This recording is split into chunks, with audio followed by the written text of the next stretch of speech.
మీరు బాగా కష్టపడితే ఇండియన్ ఆర్మీలో చేరి ఒక జవాన్ కావచ్చు, ఇంకా బాగా కష్టపడితే ఐఏఎస్ కావచ్చు, ఐపీఎస్ కావచ్చు. కానీ ఒక రా ఏజెంట్ అవ్వడం అంత సులభం కాదు. ఇండియన్ ఆర్మీ సరిహద్దుల్లో కాపలా కాస్తుంది, కానీ శత్రు దేశంలో కూర్చుని మన దేశంపై పన్నే కుట్రలను ముందే పసిగట్టి మన దేశాన్ని కాపాడే కనిపించని సైన్యం ఒకటి ఉంది. వాళ్ళకి యూనిఫామ్స్ ఉండవు. వాళ్ళు దేశం కోసం ఎంత కష్టపడినా వాళ్ళకి గుర్తింపు ఉండదు.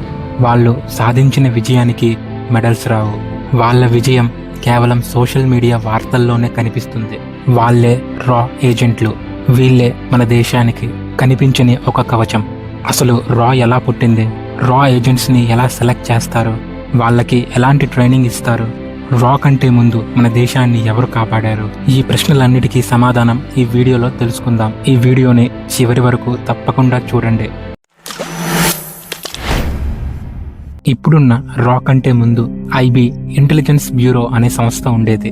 1887లో అప్పటి బ్రిటిషర్లు భారతదేశంలో పెరుగుతున్న విప్లవకారులపై, స్వతంత్ర ఉద్యమాలపై నిఘా పెట్టడానికి ఐబీ అనే సంస్థని ఏర్పాటు చేశారు. కానీ 1947లో స్వతంత్రం వచ్చిన తర్వాత ఐబీ భారత ప్రభుత్వం చేతిలోకి వచ్చింది. కానీ మన దేశాన్ని విడిచిపెట్టి వెళ్లే ముందు బ్రిటిష్ అధికారులు ఎన్నో సీక్రెట్ ఇంటెలిజెన్స్ ఫైల్స్ ని మన దేశానికి ఇవ్వకుండా తగలబెట్టారు. మరికొన్ని ఇంపార్టెంట్ ఫైల్స్ ని వాళ్లతో పాటు తీసుకువెళ్లిపోయారు. ఐబీ భారత్ చేతిలోకి వచ్చింది, కానీ ఎన్నో ఇంపార్టెంట్ ఫైల్స్ ని మిస్ చేసుకుంది. 1947 నుంచి 1968 వరకు సొంత దేశంలో అలానే విదేశాల్లో కూడా ఇంటెలిజెన్సీ వ్యవస్థను ఐబీ చూసుకునేది. కానీ 1962లో భారత్కి చైనాకి యుద్ధం జరిగినప్పుడు భారత్ చైనాతో యుద్ధంలో ఓడిపోయింది. చివరికి చైనా అక్సై చిన్ను ఆక్రమించింది. మన దేశ భూభాగమైన అక్సై చిన్ను మనం కోల్పోవడానికి ప్రధాన కారణం ఇంటెలిజెన్స్ ఫెయిల్యూర్. అప్పుడు ఉన్న ఐబీ ఇంటెలిజెన్స్ బ్యూరో చైనా గుంటనక్క వేషాల్ని పసిగట్టలేకపోయింది. అలానే 1965లో కూడా చాలా పకడ్బందీగా కాశ్మీర్ ను ఆక్రమించడానికి భారీగా చొరబాటుదారుల్ని పంపించి కాశ్మీర్ లో అల్లర్లు సృష్టించింది పాకిస్తాన్. కానీ ఆ యుద్ధంలో చివరికి మన భారతే గెలిచింది. కానీ ఇక్కడ యుద్ధానికి కారణం పాకిస్తాన్ చొరబాటుదారుల్ని ముందుగానే పసిగట్టి ఆపలేకపోవడం. ఇందులో కూడా ఐబీ దారుణంగా ఫెయిల్ అయింది.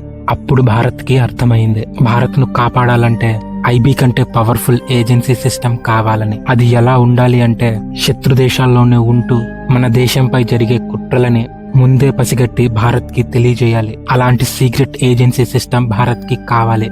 అప్పుడే ఒక వ్యక్తి ఎంటర్ అయ్యారు. అతని పేరే కేఎన్ కౌ, రామేశ్వర్నాథ్ కౌ. ఇప్పుడు మనకి రా ఉంది అంటే ఈయనే కారణం. ఈయన్ని ఫాదర్ ఆఫ్ రా అని కూడా పిలుస్తారు. ఈయనకి గతంలో ఇంటెలిజెన్స్ బ్యూరోలో పనిచేసిన అనుభవం కూడా ఉంది. ఆ అనుభవంతోనే భారత్ ను లోపల నుంచి కాదు బయట నుంచి కాపాడే ఒక బలమైన ఇంటెలిజెన్స్ కావాలి అనుకున్నారు. శత్రువు దాడి చేసిన తర్వాత దాడి చేయడం కంటే శత్రు దేశంలోనే ఉంటూ వాళ్లతో కలిసిపోయి మన దేశంపై వాళ్ళు పన్నే కుట్రలని మన దేశానికి ముందే చేర్చే ఒక పవర్ఫుల్ ఇంటెలిజెన్స్ కావాలి అనుకున్నారు. అదే రా, research and analysis wing. 1968 September 21 అప్పటి భారత ప్రధానమంత్రి ఇందిరాగాంధీ రాను స్థాపించడానికి గ్రీన్ సిగ్నల్ ఇచ్చారు. దానికి సంబంధించిన కార్యాలయం న్యూఢిల్లీలోని లోథీ రోడ్ పై సిద్ధం చేశారు. ఇది చూడ్డానికి ఒక నార్మల్ గవర్నమెంట్ ఆఫీస్ లా కనిపిస్తుంది, కానీ ఆ బిల్డింగ్ లోపల తీసుకునే కొన్ని నిర్ణయాలు ఈ దేశ భవిష్యత్తునే మారుస్తాయి. రా స్థాపించిన వెంటనే అంతా సవ్యంగా ఏం జరగలేదు. కొత్త సంస్థ, కొత్త అధికారులు, కొత్త బాధ్యతలు. కొంతకాలం ఐబీ మరియు రా మధ్య పోటీ కనిపించింది. ఇక్కడ ఎవరి ఇన్ఫర్మేషన్ కరెక్ట్, ఎవరి అంచనా నిజం, దేన్ని ఫాలో అవ్వాలి, రానా ఐబీనా? రెండిటి మధ్య గందరగోళం ఏర్పడింది. ఆ తర్వాత గవర్నమెంట్ ఒక నిర్ణయం తీసుకుంది. ఐబీకి నేషనల్ సెక్యూరిటీ పనులు అప్పగించింది. అంటే దేశంలో జరిగే ఉగ్రవాద చర్యలపై నిఘా పెట్టడం, విదేశీ గూఢచారుల్ని గుర్తించడం, దేశంలో జరిగే భద్రతా ముప్పులను ముందే పసిగట్టడం, మన దేశంలో కీలకమైన వ్యక్తుల సెక్యూరిటీకి సంబంధించిన ఇన్పుట్స్ ఇవ్వడం, స్టేట్ పోలీస్ మరియు సెంట్రల్ సెక్యూరిటీ కలిసి పనిచేయడం. అంటే దేశం లోపల ఏం జరుగుతుంది అనే ప్రశ్నకి సమాధానం వెతికేది ఐబీ. మరి రా ఏం చేస్తుంది? ఇక్కడే రా ఫారెన్ ఇంటెలిజెన్స్ చూసుకుంటుంది. అంటే విదేశాల్లో భారత భద్రతకి సంబంధించిన ఇన్ఫర్మేషన్ కలెక్ట్ చేయడం, ఉగ్రవాదులపై అలానే అంతర్జాతీయ ముప్పులపై నిఘా పెట్టడం, భారత విదేశాంగ భద్రతకి సంబంధించిన ఇంటెలిజెన్స్ ఇవ్వడం, కీలకమైన సమాచారాన్ని గవర్నమెంట్ కి అందించడం. సింపుల్ గా చెప్పాలంటే దేశం బయట ఏం జరుగుతుంది అనే ప్రశ్నకి రా సమాధానం చెప్తుంది. ఇక్కడ ఐబీ పని దేశం లోపల ప్రమాదాలని గుర్తించడం, రా పని దేశం బయట పుట్టే ప్రమాదాన్ని ముందే గుర్తించడం. ఒకరు ఇంటి లోపల కాపలా కాస్తే మరొకరు ఇంటి బయట కాపలా కాస్తారు.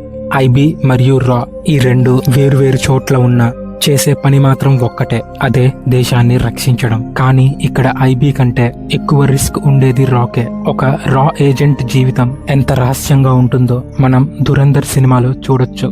దేశం కోసం ప్రాణాలు పణంగా పెట్టిన అతని పేరు ప్రపంచానికి తెలియదు. అదే ఒక రా ఏజెంట్ చేసే అతి పెద్ద త్యాగం.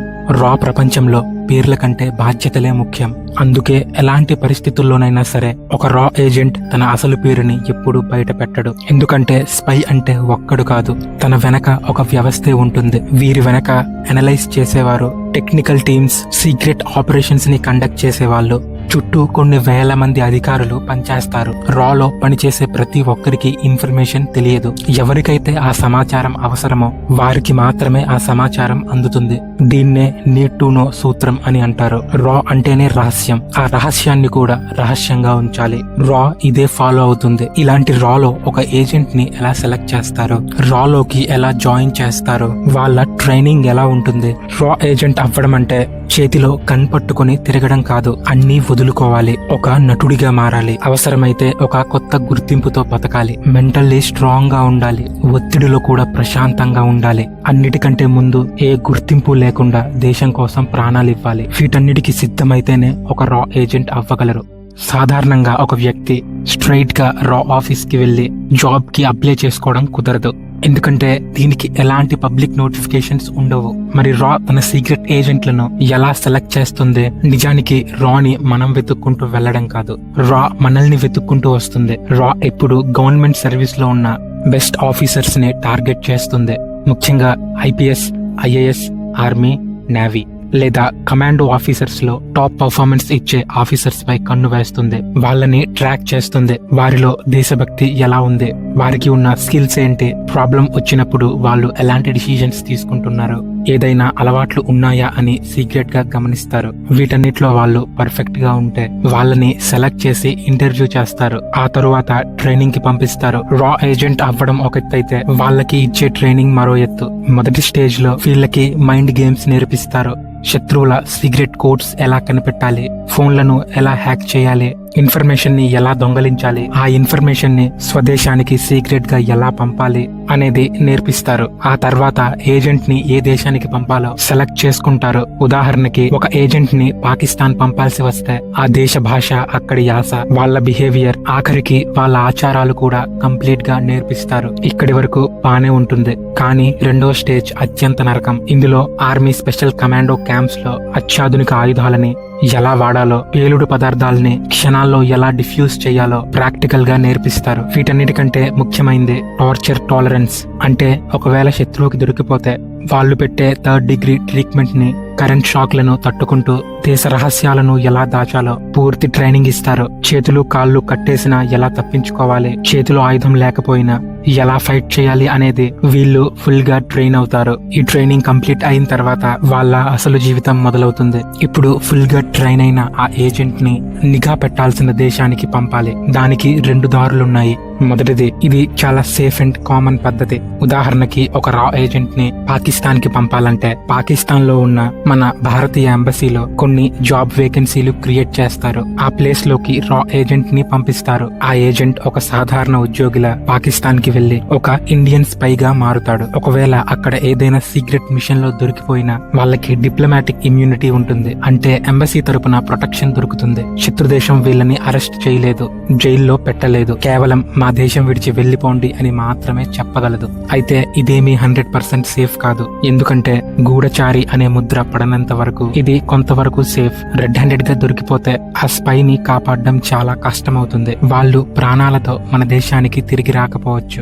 రెండవది, ఇది చాలా ప్రమాదం. ఇక్కడ మన రా ఏజెంట్ ని లీగల్ గా పాకిస్తాన్ కి పంపించరు. దానికి బదులుగా ఏజెంట్ పాత జీవితాన్ని, మన సిస్టమ్ లో ఉన్న అతని రికార్డ్స్ ని పూర్తిగా తొలగిస్తారు. ఒక ఫేక్ ఐడెంటిటీతో పాకిస్తాన్ కి పంపుతారు. అంటే కొత్త పేరు, కొత్త ఊరు, ఫేక్ పాస్పోర్ట్, ఫేక్ సర్టిఫికెట్లు క్రియేట్ చేస్తారు. వాళ్ళు పాకిస్తాన్ లో ఒక బిజినెస్ మెన్ లాగానో, ఒక స్టూడెంట్ లాగానో, లేదా ఒక ప్రొఫెసర్ లాగానో ఐడెంటిటీ మార్చి నార్మల్ వీసాతో పాకిస్తాన్ లో ల్యాండ్ చేస్తారు. ఇప్పుడు వీళ్ళకి గాని, భారత ప్రభుత్వానికి కానీ లేదా రా ఆఫీస్ తో కానీ డైరెక్ట్ గా ఎటువంటి కాంటాక్ట్ ఉండదు. వీళ్ళు చాలా సాధారణమైన జీవితం గడుపుతూ అక్కడి సమాజంలో కలిసిపోతారు. పాకిస్తాన్ లో ఆల్రెడీ ఉన్న స్లీపర్ సెల్స్ తో కమ్యూనికేట్ చేస్తూ సీక్రెట్ గా రా నుంచి ఇన్పుట్స్ తీసుకుని మిషన్స్ ని కంప్లీట్ చేస్తాడు. ఈ రా ఏజెంట్ ఏదైనా సీక్రెట్ మిషన్ లో దొరికిపోతే ఇతన్ని కాపాడడం దాదాపు అసాధ్యం. ఎందుకంటే ఇతను భారతదేశానికి సంబంధించిన రా ఏజెంట్ అని పాకిస్తాన్ చెప్పిన భారత ప్రభుత్వం మాత్రం అతను ఎవరో మాకు తెలీదు అనే చెప్తుంది. అయితే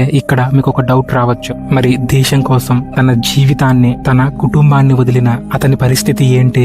ఎందుకని భారత ప్రభుత్వం ఆ రా ఏజెంట్ కి ఎటువంటి సాయం చెయ్యదు? అతను ఎవరో మాకు తెలీదు అని ఎందుకు చెప్తుంది? మన ప్రభుత్వం అలా చేయడానికి ఒక అతి పెద్ద కారణం ఉంది. భారత ప్రభుత్వం అవును ఆ గూఢచారి మావాడే అని ఒప్పుకుంటే ప్రపంచ దేశాల ముందు భారత్ గూఢచర్యం చేస్తుంది అనే ముద్ర పడుతుంది. ముఖ్యంగా యుఎన్, ఐక్యరాజ్య సమితి మన దేశంపై ఆర్థిక ఆంక్షలు విధిస్తుంది. దీని కారణంగా విదేశీ వ్యాపారాలు ఆగిపోతాయి.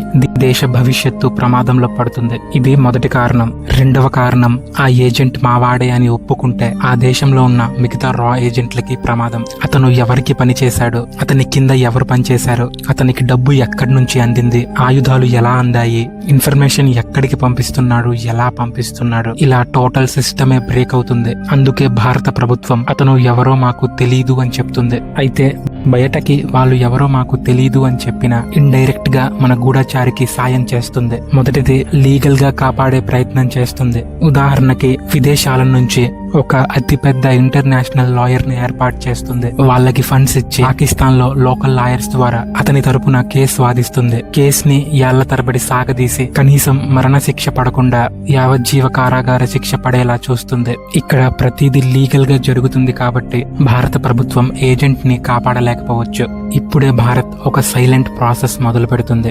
ఒక్కసారిగా శత్రు దేశానికి సంబంధించిన కొన్ని లూప్ హోల్స్ ని పట్టుకొని మీరు మా వాడిని సేఫ్ గా వదలకపోతే మీ దేశానికి సంబంధించిన ఫలానా ఇన్ఫర్మేషన్ లీక్ చేస్తాం, ప్రపంచం ముందు పెడతాం అని బెదిరించి ఏజెంట్ ని కాపాడుకుంటుంది. ఒకవేళ ఇవేవి కుదరకపోతే ఆ ఏజెంట్ చేసిన త్యాగం దేశానికి తెలియకుండా ఒక చీకటి గదిలో ముగిసిపోతుంది. ఎటువంటి గుర్తింపు లేని మరణమే వాళ్ళకి దక్కుతుంది. ఇలా మన దేశం కోసం ప్రాణాలు అర్పించిన వ్యక్తుల్లో ఒకరు రవీంద్రనాథ్ కౌశిక్, మరొకరు సర్బజిత్ సింగ్, ఇంకా బయటకు తెలియని వ్యక్తులు ఎంతమందో ఉన్నారు. సో ఇది ఫ్రెండ్స్ రా యొక్క జర్నీ. వీడియో నచ్చితే లైక్ చేసి మీ ఫ్రెండ్స్ అండ్ ఫ్యామిలీకి తప్పకుండా షేర్ చేయండి. మరిన్ని ఇంట్రెస్టింగ్ వీడియోస్ కోసం మన తేజ ఫోకస్ ఛానల్ ని సబ్స్క్రైబ్ చేయడం మర్చిపోవద్దు. మరో ఇంట్రెస్టింగ్ వీడియోతో మళ్ళీ కలుద్దాం. జై హింద్.